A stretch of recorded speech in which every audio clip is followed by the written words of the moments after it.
बिस्मिल्लाहिर्रहमानिर्रहीम। नाज़रीन अस्सलाम वालेकुम, मैं हूँ इमरान वसीम। नाज़रीन आज 25 सितंबर है, दिन है हफ्ते का और साल 2021।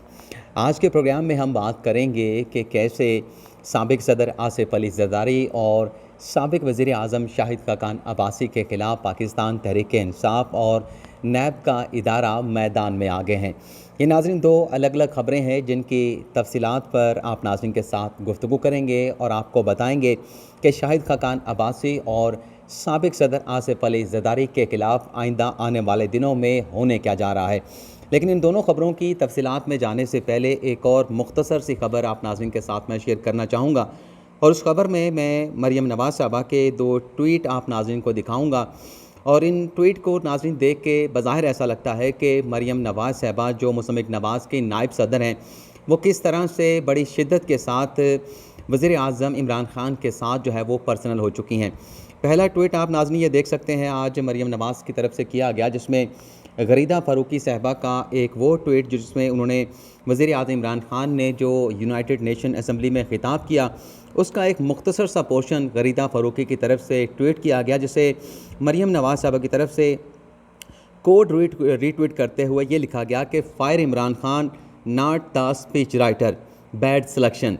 यानी यहाँ पर मरियम नवाज़ साहबा ये कह रही हैं कि जो वज़ीर आज़म इमरान ख़ान साहब का इंतखाब हुआ, उन्हें मुल्क का वज़ीर आज़म बना दिया गया, ये एक बैड सिलेक्शन थी। अगर फ़ायर करना है, निकालना है तो वज़ीर आज़म इमरान ख़ान को हटाया जाए, उनके ओहदे से उन्हें हटाया जाए, ना कि वो स्पीच राइटर जिन्होंने यूनाइटेड नेशन में वज़ीर आज़म इमरान ख़ान को ख़िताब की तकरीर लिख के दी। ये जो नाज़रीन मरियम नवाज़ साहबा ने ट्वीट किया है, इस पर मैं मुख्तसर सा कमेंट करूँगा। मेरा कमेंट ये है कि जो मरियम नवाज़ साहबा ये कहती हैं कि बैड सिलेक्शन हुई है, तो बैड सिलेक्शन की अगर बात मरियम नवाज़ साहबा कर रही हैं तो उन्हें भी अपनी गलती का एतराफ़ करना होगा कि जो इस्लामाबाद हाई कोर्ट में मरियम नवाज़ ने मीडिया के साथ गुफ्तगू करते हुए ये बयान दिया था कि जब तौसीक़ का मामला, जनरल कमर जवेद बाजवा साहब की एक्सटेंशन का मामला पार्लियामेंट में पेश हुआ था, तो मैं उस गुनाह में शरीक नहीं थी, मैं उस मुसम्मिक नवाज़ का हिस्सा नहीं थी। तो ये बयान दे के भी मरियम नवाज़ साहबा ने भी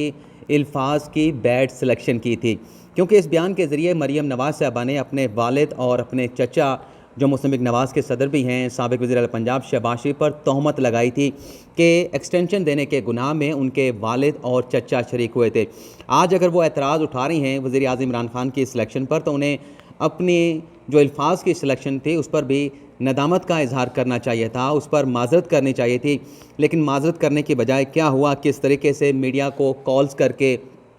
सहाफ़ियों को रब्ता करके ये कहा गया कि आप अपने ट्वीट डिलीट कर दें, इन अल्फाज को अपनी अखबारी ख़बरों का हिस्सा ना बनाएं। तो ये नाज़रीन मरियम नवाज़ साहबा इस तरीके से वज़ीर आज़म इमरान ख़ान के साथ पर्सनल हुई हैं। दूसरा ट्वीट आप देख सकते हैं, ये परवेज़ रशीद की तरफ से आज ट्वीट किया गया, जिसे मरियम नवाज़ साहबा ने रीट्वीट किया है। इस तस्वीर में नाज़रीन दिखाया गया है कि वज़ीर आज़म इमरान ख़ान को दिखाया गया है, साबिक़ वज़ीर आज़म नवाज़ शरीफ साहब को दिखाया गया है। वज़ीर आज़म इमरान ख़ान के साथ जो तस्वीर दिखाई गई है, उनका जो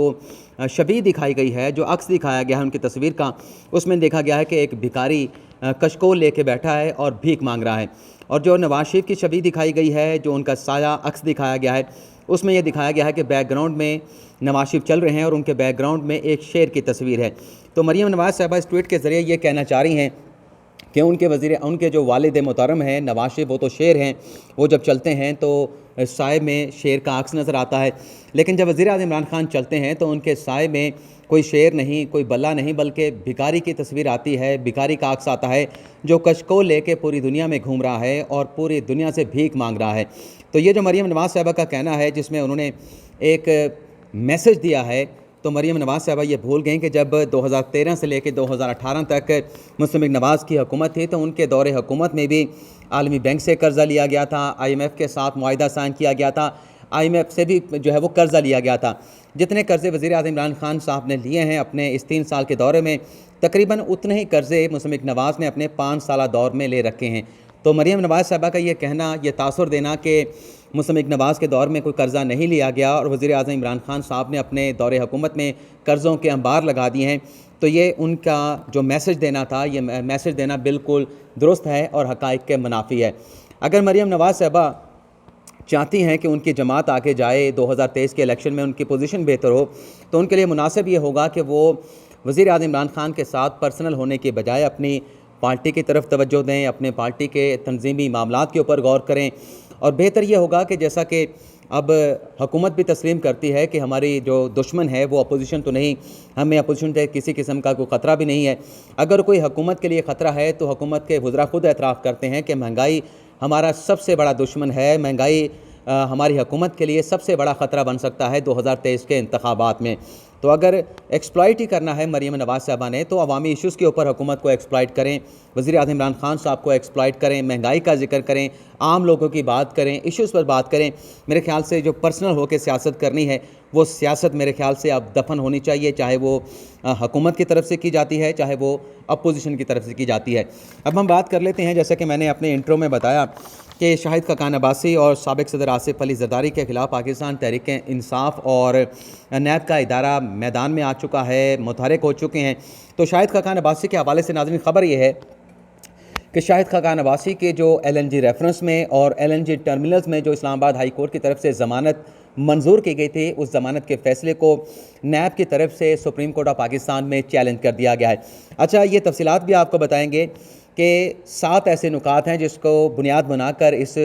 बेल कैंसिलेशन को शाहिद खाकान अब्बासी की ज़मानत मनसूखी के लिए सुप्रीम कोर्ट ऑफ पाकिस्तान में रिजू किया गया है। इस दरख्वास्त का फेट क्या होगा और नैब किस तरह से ज़िम्मेदार करार पाएगा, ये भी आपको बताएंगे। पहले आपको बता देते हैं कि बेल कैंसिलेशन के लिए नैब ने कौन से 7 सवालात जो है वो सुप्रीम कोर्ट ऑफ पाकिस्तान के सामने उठाए हैं। पहला नुक्ता ये उठाया गया है कि क्या इस्लामाबाद हाई कोर्ट ने शाहिद खाकान अब्बासी को ज़मानत देते हुए सुप्रीम कोर्ट के लार्जर बेंच का जो तलत तसाक केस का फ़ैसला है उसमें जो पैरामीटर्स तय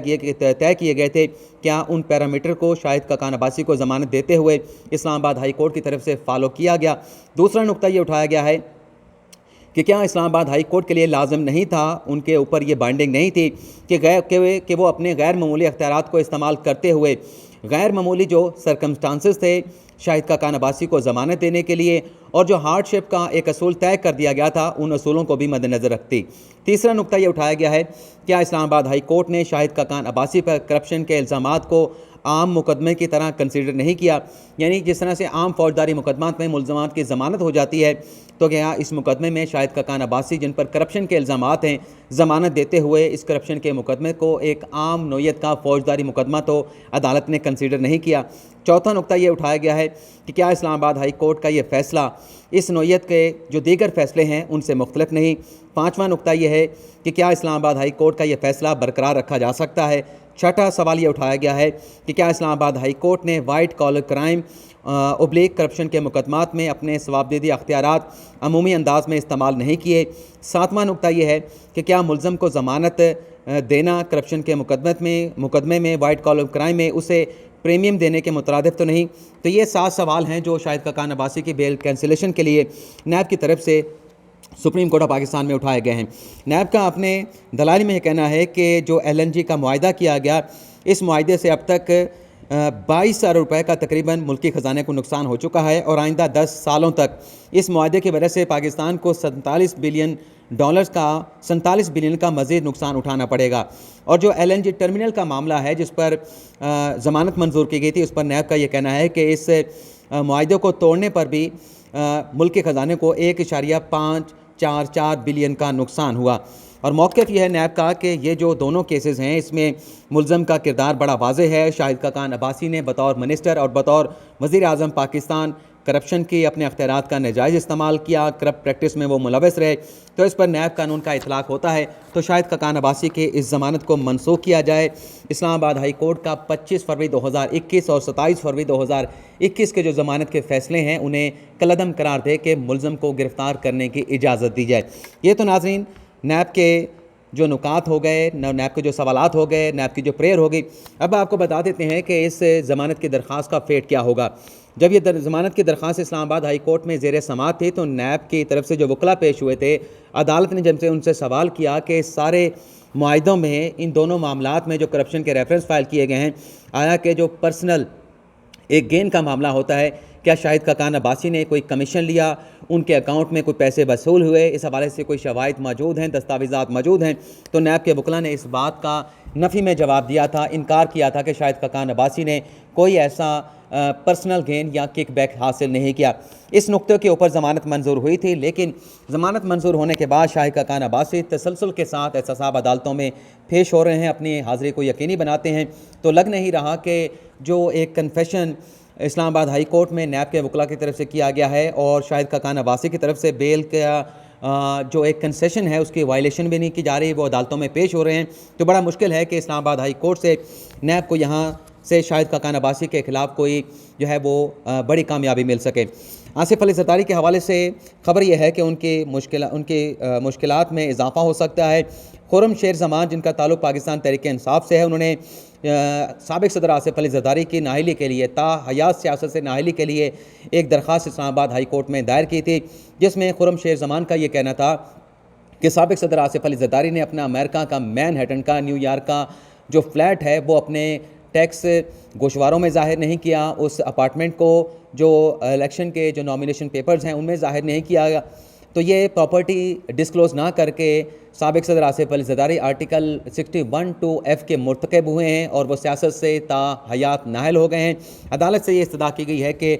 इस नुक्ते के ऊपर कि ये फ्लैट अपार्टमेंट ज़ाहिर नहीं किया गया, आसिफ अली ज़रदारी को आर्टिकल 62(1)(f) के तहत नाहल करा दिया जाए। इस दरख्वास्त को नाज़रीन पीर के रोज़ चीफ जस्टिस अतर मिनल्ला ने समाअत के लिए मुकर्रर कर दिया है। चीफ जस्टिस अतर मिनल्ला इस दरख्वास्त पर समाअत करेंगे। फेट क्या होगा ये भी आपको बता देते हैं। जब भी किसी अरकान असम्बली की नाअहली का मामला जब कभी भी इस्लामाबाद हाई कोर्ट के चीफ जस्टिस के सामने ज़ेर समाअत आया है तो हमेशा ये डायरेक्शन जारी की गई है, ये ऑब्जर्वेशन चीफ जस्टिस अतर मिनल्ला दे चुके हैं कि पार्लियामेंट के मामलात में अदालतों को ना घसीटा जाए। अगर कोई फ़ैसला करना है तो रजू किया जाए पार्लियामेंट के पास। यानी डायरेक्शन ये होगी इस केस की समाअत करते हुए पीर के रोज़ चीफ जस्टिस अतर मिनल्ला की कि अगर आप आसिफ अली ज़रदारी की डिस्क्वालिफिकेशन चाहते हैं तो आप रेफरेंस बनाकर स्पीकर कौमी असम्बली असद कैसर के पास जाएं, वो इस पर बेहतर फ़ैसला कर सकते हैं। ऐसे मामलात पर डिस्क्वालिफिकेशन के मामलात को अदालतों में ना लाया जाए। तो ये नाज़रीन आज की तफसीलात दोनों ख़बरों की, आपसे इजाज़त चाहते हैं।